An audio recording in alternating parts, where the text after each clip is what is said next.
little tape recorder has been a big benefit to us in passing through the Papa Way on our transit out to the moon. And it's rather odd to see it floating like this in Odyssey while it's playing the scenes of 2001. April 13th, 1970. The mood could only be described as relaxed. Apollo 13, man's fifth lunar mission. The third, scheduled to land on the moon, continued its tranquil coast. This is the crew of Apollo 13, wishing everybody there a nice evening, and we're just about ready to close out our inspection of Aquarius and get back for a pleasant evening in Odyssey. Good night. 13, we've got one more item for you when you get a chance. We'd like you to stir up your cryo tanks. In addition, have Shaft and Trunnion for a look at the Comet Bennett if you need it. Okay, stand by. Okay, Houston, we've had a problem here. This is Houston. Say again, please. Yes, Houston, we've had a problem. We've had a main B bus undervolt. Roger, main B undervolt. Okay, stand by, 13. We're looking at it. And we had a pretty large bang associated with the caution and warning there. And as I recall, main B was the one that had a amp spike on it once before. In the interim here, we're starting to go ahead and button up the tunnel again. April 11th, 1970. Launch day. The crew of Apollo 13. Jim Lovell, commander and veteran of 3 previous missions. He had orbited the moon Christmas 1968 on Apollo 8. Fred Hayes, his first time up, lunar module pilot. Jack Swigert, command module pilot. 3 days ago, he was on the backup crew. Now he replaced Ken Mattingly. Mattingly had been dropped from the mission because he had been exposed to German measles. He would watch the launch from Houston's mission control. Auto sequence initiated, flight. Roger. Flight booster. Go. S4B pre-press complete. Roger. Flight booster. S1C pre-press complete. We're on internal power and we go. Roger. How's it look, Econ? You got your spacecraft? Looks good, flight. Okay. MCC record us to flight speed. Ignition, flight. Roger. Roger. Clock start, flight. Roger. Let's just go, all engines. Roger. Okay, Fido, how's it look? Looks good here, flight. Good agreement. Okay, Booster, how do you look? S1C looks good, flight. Okay, Capcom, we go you on the ground. Okay, we go at 1, Capcom. Get relieving, flight. Roger.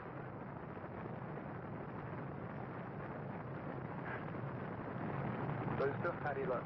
We look good, flight. We go. Okay, Fido. We're go, flight. Looks good here. Guys, how's it look? Good, flight. Okay, Econ, GNC. Looks good, flight. Looks good, flight. Okay, Sergeant. Looks fine. Through max Q and we go, flight. Roger, Booster. And go for staging, Capcom. Confirm and board out, flight. Roger. Staging, flight. Roger. Flight Fido, trajectory confirmed, staging. Roger. Flight booster, that didn't board out was way early. Okay. Flight confirmed, number 5 engine down. Roger. Booster, you don't see any problem with that, though, do you? Negative, not right now, flight. All the other engines are go. The next step in the routine of lunar flight was to burn out of Earth orbit toward the moon, then pull free of the third stage and dock with the lunar module Aquarius. At the controls of the command module Odyssey, Jack Swigert.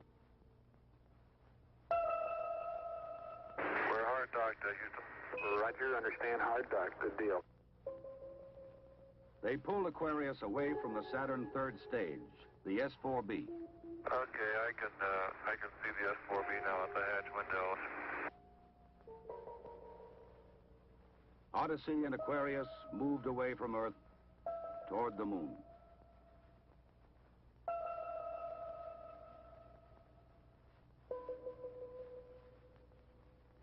Okay, Houston, we've had a problem here. 5 guidance. Go guidance. We've had a hardware restart. I don't know what it was. Okay. Houston, we've had a problem. We've had a main B bus undervolt. You see an AC bus undervolt there, guidance? Or, Ecom? Negative, flight. I believe the crew reported it. We got a main B undervolt. We may have had an instrumentation problem, flight. Roger. And we had a pretty large bang associated with the caution and warning there. The sensation I had, that I had felt a vibration accompanying the bang, not a large vibration or shudder. Is there any kind of leads we can give them? Are we looking at instrumentation, or we got a real problem, or what? We're reading 0 N2 pressure in fuel cell 1 and 13 psi on fuel cell 3 O2 pressure. Okay, Barrett, what do you want to do? Open circuit fuel cell 1 and 3? That's firm flight. Shut down the reactance valve, and I asked for reconfirmation, since when you do that, it's sort of irreversible. If you shut one of these things down, they only can be restarted from ground support equipment. Yeah, that's because of AC, and it looks to me, looking out the hatch, that we are venting something. We are venting something out into space. Okay, let's everybody think of the kind of things we'd be venting. GNC, you got anything that looks abnormal in your system? Negative light. How about you, Ecom? You see anything that, with the instrumentation you got, that could be venting? That's a firm flight. Let me look at the system flight as far as the venting is concerned. Okay, let's start scanning. Here is a bulletin from ABC News. The Apollo 13 spacecraft has had a serious power supply malfunction that could cause the lunar landing mission to be terminated early. I assume you've called in your backup ECOMs? Flight, say again? Have you called in your backup ECOMs now? See if we can get some more brain power in this We thing? got one here. Roger. At the moment, the astronauts are continuing to try to isolate their trouble. The late report says the spacecraft now is operating on battery power alone. All unnecessary equipment is being turned off. Okay, now let's everybody keep cool. We got LEM still attached. The LEM spacecraft's good, so if we need to get back home, we got a LEM to do a good portion of it with. Okay, let's make sure that we don't do anything that's going to blow our CSM electrical power with the batteries, or that will cause us to lose the main or the fuel cell number 2. Okay, we want to keep the O2 and that kind of stuff working. We'd like to have RCS, but we got the command module system, so we're in good shape if we need to get home. Let's solve the problem, but let's not make it any worse by guessing. My concern was increasing all the time. It went from, I wonder what this is going to do to the landing, to I wonder if we can get back home again. Okay, Ecom, I'm coming back to you. Flight? Go ahead. I think the best thing we can do right now is start a power down. Right about then, it was quite apparent to me that it was just a question of time that the command module was going to be dead. You don't want to get fuel cell pumps off, do you? We can do that on fuel cell number 1 flight. Okay, well, let's make sure we don't blow the whole mission.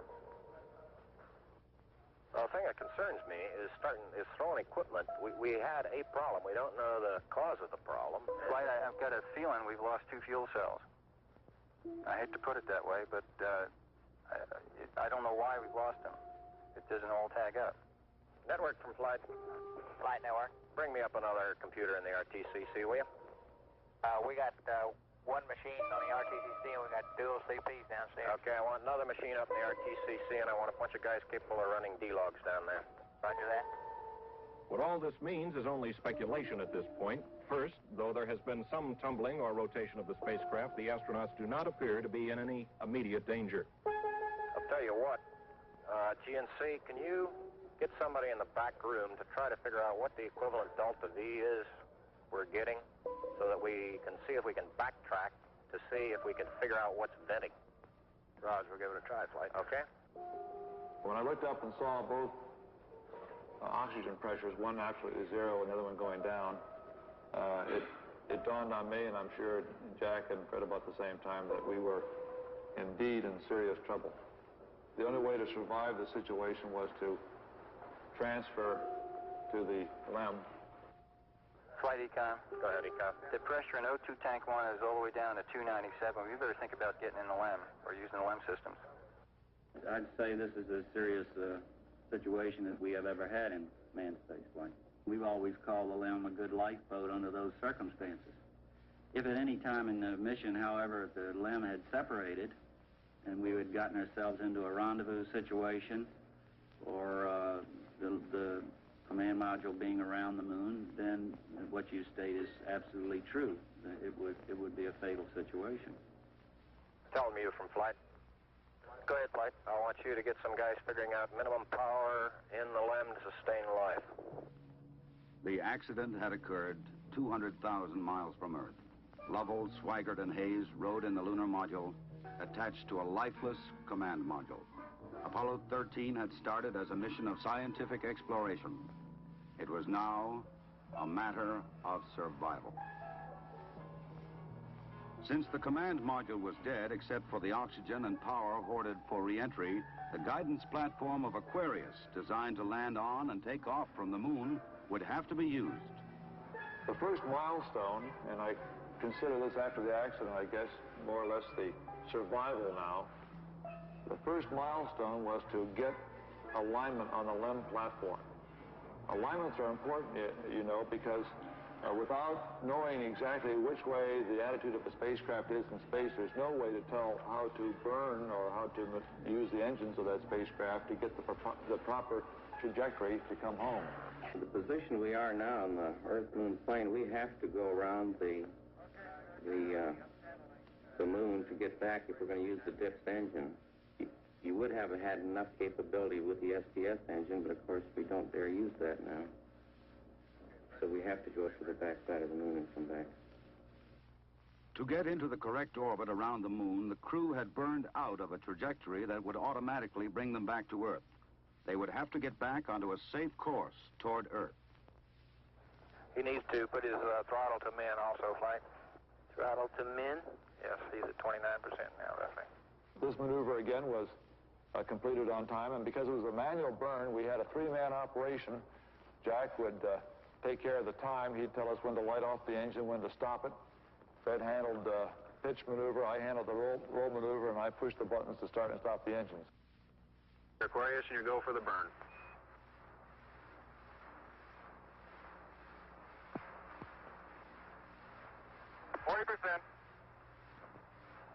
Okay, Aquarius, you're looking good. Auto shutdown. The first problem was solved. They were back on the path to Earth. But there were many other problems to be solved. From a building at Houston's Manned Spacecraft Center, systems experts coordinated the coast-to-coast effort to get the crew back. One of the big problems was consumables. There would be enough to eat and drink. But in space, there are other factors. Oxygen to breathe, electrical power to keep the spacecraft alive, water to cool the equipment and keep it operating. What we'll be doing till we get them back on the water is concentrating on everything that is their lives are dependent upon at the moment, rather than worrying about the accident, because there's nothing we can do about that now. It appears at the present time that everything is under control and that we have a safe situation at the moment. Hey, I want to say you guys are doing real good work. So are you guys, Jack. We are about 70 hours from home, and we think we have the situation in control. We've projected the consumables as I've described, and we have a plan for carrying out the rest of the mission, but there's going to be no relaxation at all as far as that goes from now until splash. There was a key decision to be made before Apollo 13 went behind the moon. Where to bring them down. Their present course would take them to the Indian Ocean, where recovery would be difficult. A burn to bring them home quicker would take them to the Pacific Ocean near the recovery forces. Bringing them home even faster would place them in the South Atlantic, again away from recovery forces. It was decided to take them to the Pacific. We've run these simulators both here and at the Cape and at the contractors that continuously ever since last night. We've tried to simulate virtually everything that we've had the crew to do that is non-normal that they've done, and we've proven most everything that we've been able to run on the simulator prior to passing it up to them. There may be some details we haven't done, but at least we've checked the feasibility of everything we've done, and we'll continue to do that. They passed 137 miles from the moon. For Lovell, it was the second time that he had seen the moon so near. But there was no time for contemplation. There was another critical burn coming. Okay, let's get the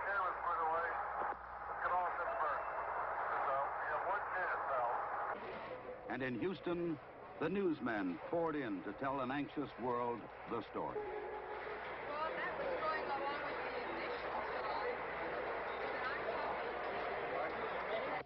Shortly after Apollo 13 had separated from the Saturn third stage, the stage had been sent onto a trajectory toward the moon. Its impact would be recorded by the seismometer left by Apollo 12. By the way, Aquarius, we see the results now from 12's seismometer. Looks like your booster just hit the moon and it's rocking it a little bit. Over. Well, at least something worked on this flight. I'm sure glad we didn't have a limb impact, too. Jim, you go for the burn. Go for the burn. Roger, understand. Go for the burn.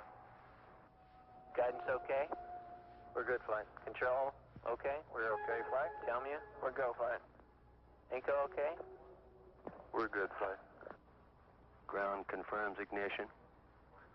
We're burning 40%. West Houston, you're looking good. Roger. Shut down. Roger, shut down. I say that was a good burn. Roger, now we want to power down as soon as possible. Understand. To conserve the electric power and cooling water, the crew shut down all but the vital, life-sustaining systems of the LEM. I think the LEM spacecraft's in excellent shape, and I think it's fully capable of getting the crew back. I think, as we have found before, every time we've put the LEM spacecraft to a test, it's always done much more than it was guaranteed to do, and I think this is a good case in point. Conserve the consumables, cooling water, electric power. The LEM water gun was leaking, and we shut that off. I guess it leaked about a quart of water, I would estimate. But it took me about 2 days to get my feet dry, and of course, I think you were all aware that the temperatures were going down in both vehicles, and it's made for very chilly feet for a couple days.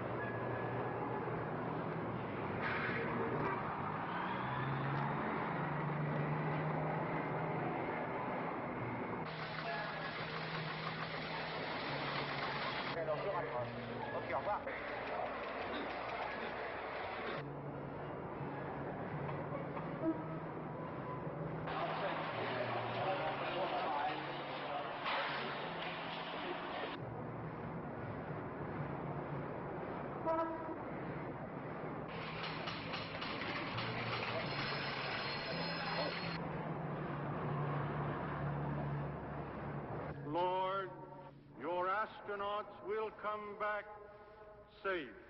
If I may be serious for one moment and ask the entire audience for a moment of prayer for the crewmen of the Apollo 13. We'll hold silence for a moment, please.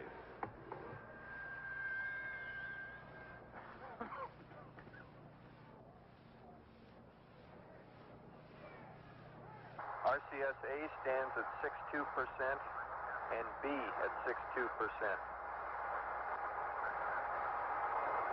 I feel we've gone a hell of a long time without any sleep. We have to start thinking about getting people back to sleep again because I didn't have any sleep last night at all. Command module just slowly kept going down in temperature until I think just prior to reentry, it was down to about 38 degrees. And along with that, it was a sort of a chilling coldness. The walls were perspiring, the windows were completely wet, and it wasn't too healthy. I recall that we went in there to get some hot dogs one day, and it was like reaching into the freezer for the food.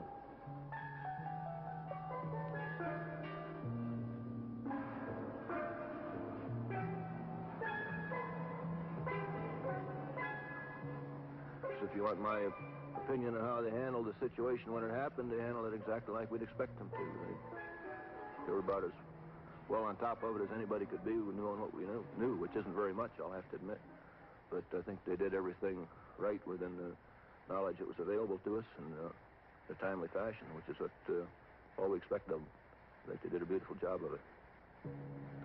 We actually had a third little sleep restraint, which Fred then put on and buttoned up and kept a little bit warm. The astronauts faced another problem, their own exhaled breath. The lithium hydroxide chemical to take carbon dioxide out of the air was not sufficient in the lunar module. They would have to adapt the canisters from the command module to fit the hoses in the LEM. On the ground, an adapter was fashioned from materials the crew had available in the LEM. Cardboard from a checklist, plastic bags, and tape. After checkout in an environmental chamber, the directions for construction were sent up to Aquarius. At this point in time, I think the partial pressure of carbon dioxide was reading about 15 millimeters. And we constructed 2 of these things and put them online, and I think within an hour, the partial pressure of CO2 was down to 0.2. So you see that survival now became one of initiative and ingenuity, and it was one which the ground continually helped us along. We had all kinds of people on the ground trying to think of ways of extending our lifetime. There would be still another burn, a mid-course correction to get Apollo 13 into the narrow corridor through the atmosphere for a safe return to Earth. Where's burn attitude, flight? College. Ignition. Thrust looks good. Shut down. Hang in there, it won't be long. There were moments when I didn't know how much consumables we had, whether we could make it back or not, but in a situation like that, there's only one thing you can do. You just keep going, and you just keep thinking up where you can get more consumables. And so that's exactly what we did. On April 17th, they prepared for re-entry. After a small course correction burn, they jettisoned the damaged service module. Copy that. And there's one whole side of that spacecraft missing. Is that right? The whole panel is blown out, almost from the base to the engine. Really a mess. Man, that's unbelievable. Next, they got back into Odyssey to jettison Aquarius prior to entry into the atmosphere. Okay, copy that. Farewell, Aquarius, and we thank you. Okay, LOS in a minute or a minute and a half. At entry attitude, we'd like Omni Charlie. And welcome home. Thank you.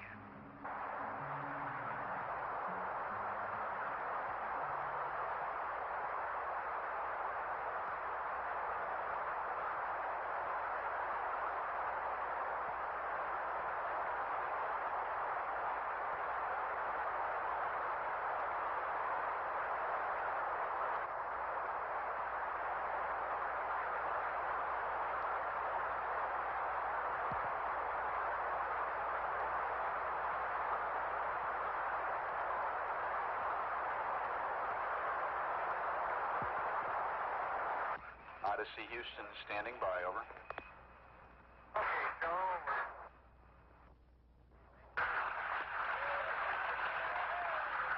Odyssey Houston, we show you on the mains. It really looks great. We're looking on, sir, over. Apollo 13, this is recovery, over. They're going through 5,000. Under Apollo 13, this is recovery, and your chutes look good. Apollo 13, this is recovery. We observed your RCS burn, over. The recovery, Apollo 13 is descending. Union, roger. Apollo 13, this is recovery, over. Well, the one's placed in at this time, the 3 chutes are displaced in the water. 0 degrees, magnetic 3.5 miles, Iwo Jima. Iwo Jima, roger. This 401, the command module is stable 1 at this time. They're riding comfortably.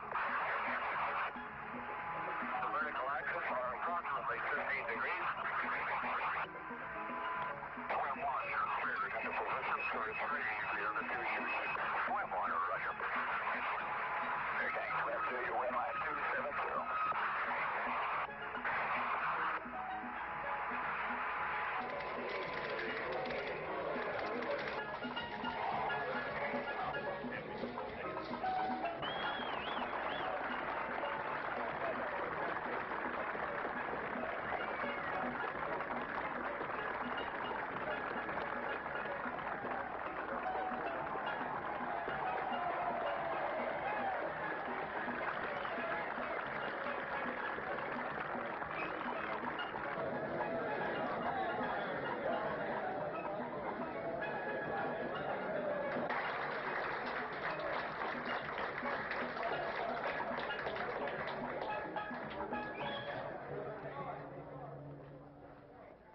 recall, Captain, that when I spoke to you on the phone, you said that you regretted that you were unable to complete your mission.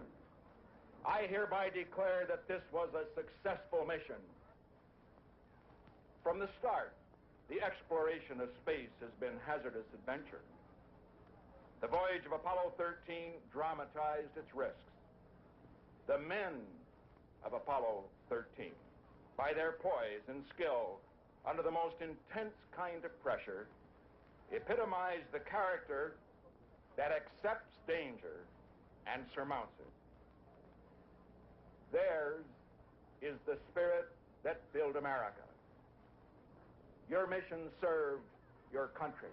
It served to remind us all of our proud heritage of a nation, to remind us that in this age of technicians and scientific marvels, that the individual still counts, that in a crisis, the character of a man or of men will make the difference. GNC. Go. Surgeon. Go. Procedures. Go. AFD. Go. Network. Go. Computer soup. Go. Raj, network, give me an amber. RTC on AFD conference. RTC's on AFD conference. Okay, all flight controllers, let's play it cool.